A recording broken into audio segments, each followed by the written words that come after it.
Joseph, you can't go to sleep feeling like this. I'm sorry for everything, and I know you need space, but I'm here for you. You don't need to feel so lost. Joseph, have I ever told you what my mother was like?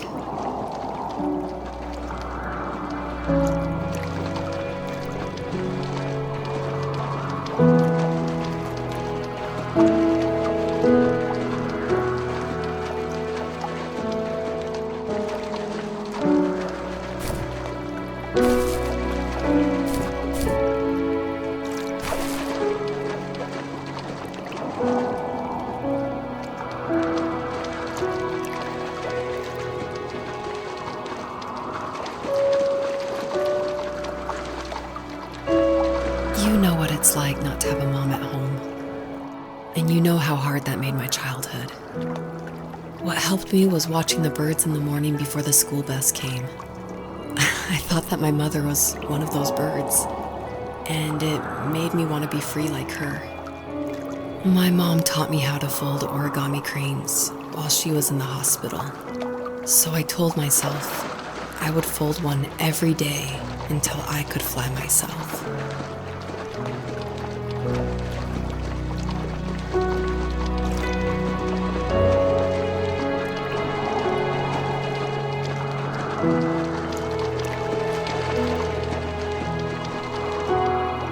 I think we both have always loved animals, and for me that love started with a dog. Sometimes this Rottweiler would come up to our property line and wait at the fence for me, but only once in a while. I was sure to check every day immediately after school, and it usually ended in disappointment.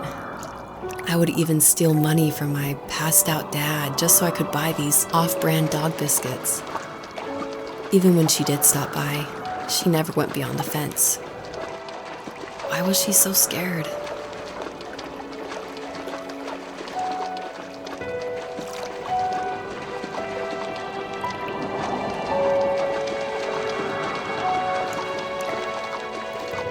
I think my dad was the opposite of your dad in almost every way, except he was in the military as well. He coped with alcohol of every kind. The trailer started falling apart, he got angry, and I withdrew. More and more I became the weird, quiet kid who made lots of origami birds and carried dog biscuits around. I think we were pretty similar when it came to being the weird kids. And that same sincerity in college was one of the reasons I was so drawn to you.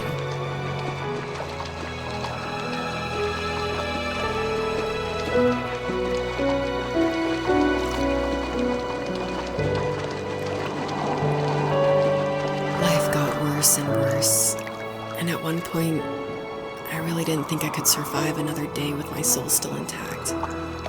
I had no real friends, let alone neighbors, since we lived in the middle of nowhere. I should have talked to my teacher, but I was scared what he would do if he found out.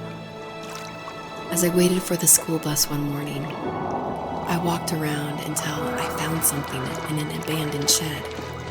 Something I can't put into words.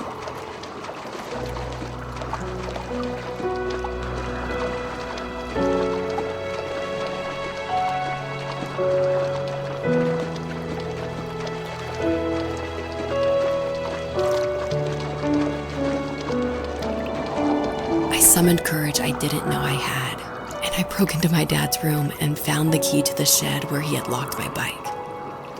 I'll never forget that feeling, of the wind rushing by my ears as the sun rose over fields of wheat. I was flying for the first time. I biked as far as my legs could take me until I found a house that felt friendly, and that felt like home. Those strangers helped me in so many ways. And if it wasn't for them, I wouldn't have found my foster family. And if it wasn't for my parents, I wouldn't have met you.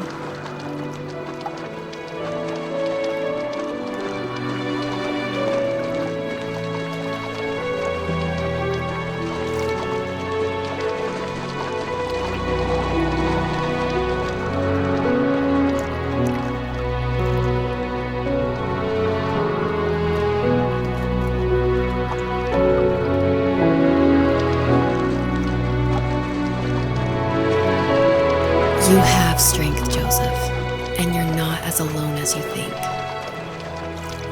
It's all just so pointless, just waiting for life to happen. It's like having the home I always wanted is cursed out of my reach. The thought of being a parent myself, how could I do that when I couldn't even be a good son? I'm sorry, I know what you're saying. I just don't know how things will work out.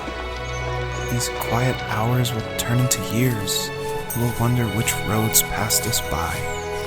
Then we'll forge a new road together. Besides, I discovered for myself that one fateful morning where any hopeful road leads to. There may be thorns and mist, but it always leads to the same thing. And what's that? Family. I'm so glad that you're part of my family, Rachel. And I'm glad you're part of mine.